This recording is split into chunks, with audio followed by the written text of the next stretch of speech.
When you hear economists talk about the demand for money, your first thought might be that they're talking about a desire to become rich.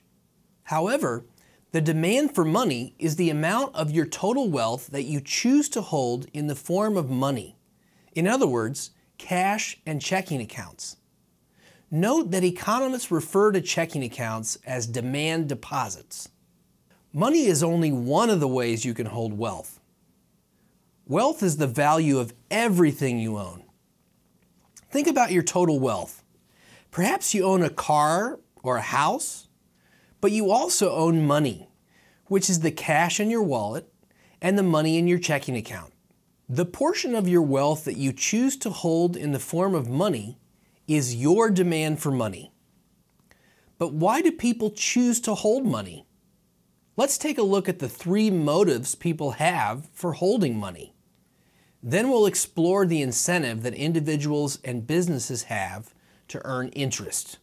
To simplify things, let's assume that there are only 2 types of assets that we can own. Money, which earns no interest but can be used as a medium of exchange, and bonds, which do earn interest but cannot be used as a medium of exchange. An asset's liquidity refers to the ease at which it can be converted into a medium of exchange. Money is the most liquid asset we have in the economy. In other words, we can use money to buy stuff easily. The liquidity of money explains why people choose to hold money instead of other assets such as bonds that could earn them a higher return. According to John Maynard Keynes, people have 3 motives for holding money. 1, they want to buy goods and services. 2, even though they don't earn anything on the money they hold, people want to hold money in anticipation of buying other assets like bonds. And finally, they also want to hold money in case of an emergency.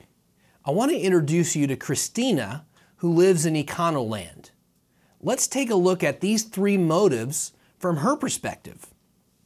Firstly, the primary use of money is for transactions because, as we learned, it serves as a medium of exchange. Christina often holds money in the form of cash or checking accounts in order to buy goods and services. Economists call this the transactions motive. For example, Christina keeps cash in her wallet so she can buy groceries, something that she does every week. The more cash she has in her wallet, the less time she has to spend at the bank. Secondly, money is not just a medium of exchange, it's also a store of value. Because of the opportunity cost of holding money, people have an incentive to hold their wealth in assets that generate a return. Christina may want to speculate and take advantage of an investment opportunity when the time is right. We call this the speculative demand for money, and it's sometimes referred to as the asset demand for money. Finally, there could be a lot of uncertainty about when income will be received or when expenses must be paid. What if Christina has an emergency, such as a flat tire or other unexpected expenses? She sometimes holds money as a precaution. Economists call this the precautionary demand for money. Of course, this is compounded when the economy slows down and the general level of fear about the future rises. When people are uncertain about the future, they hold more of their wealth as money. So, Keynes taught us that there are 3 motives for holding money. Now for an important question.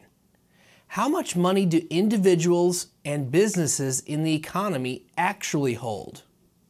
In other words, what determines the quantity of money demanded by individuals and businesses in the entire economy? To answer this question, we need to take a look at the economic decision that people make with money. Most economic decisions involve trade-offs. People decide how much of something they want by determining the benefit they would gain from it. And money is no different. As we just saw, people find it useful to hold some of their assets in the form of money. Why? Because money can be used to make purchases. It's convenient. Other assets, like bonds, pay interest to the owner, but money doesn't earn any interest, so there's a cost to holding it. The economic decision regarding how much money to hold is based on the trade-off between enjoying the convenience of cash with no interest earned and owning bonds instead that have the benefit of earning interest but offer no convenience.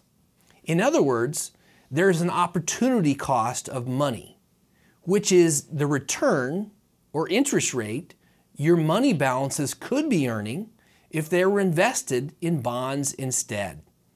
For example, if bonds are currently paying 5% and money is paying you nothing, then the opportunity cost of holding cash is the 5% interest per year that you could be earning by owning bonds. Let's say I have $1,000. I can choose to hold it as money, either as cash or money in my checking account, or I can choose to buy a bond that pays me an interest rate, for example, 5% per year. If I hold this wealth in a bond, after a year I will have earned $50 in interest and have $1,050. But if I held this wealth as money instead, I would earn nothing and still have $1,000 at the end of the year. This opportunity cost changes over time because the interest rate changes. The incentive to earn interest gets bigger as the interest rate goes up. The higher the interest rate, the more bonds people choose to hold and the less money they hold. Economists would say it this way: at a low interest rate, the quantity of money demanded is high. As the interest rate rises, the quantity of money demanded will fall. This is why the demand curve for money is downward sloping. I remember the early 1980s when the federal funds rate, or the short-term interest rate, was high, like 14 or 15%.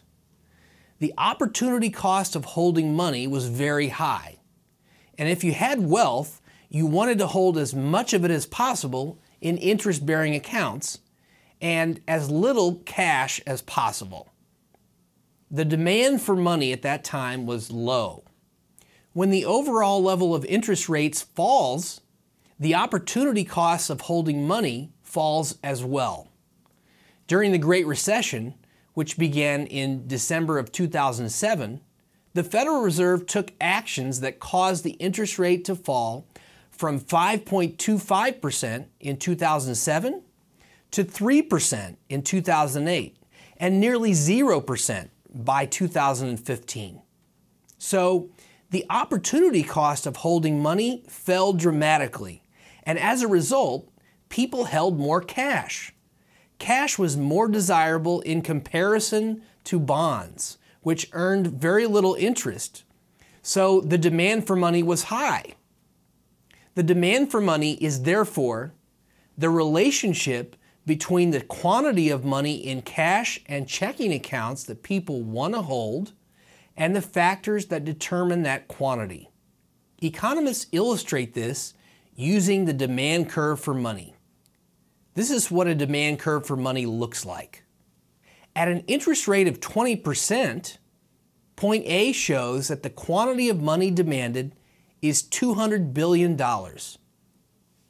If the interest rate is at the lower rate of 10% instead, the opportunity cost of money is lower, and the quantity of money demanded rises to $400 billion, as shown by moving from point A to point B.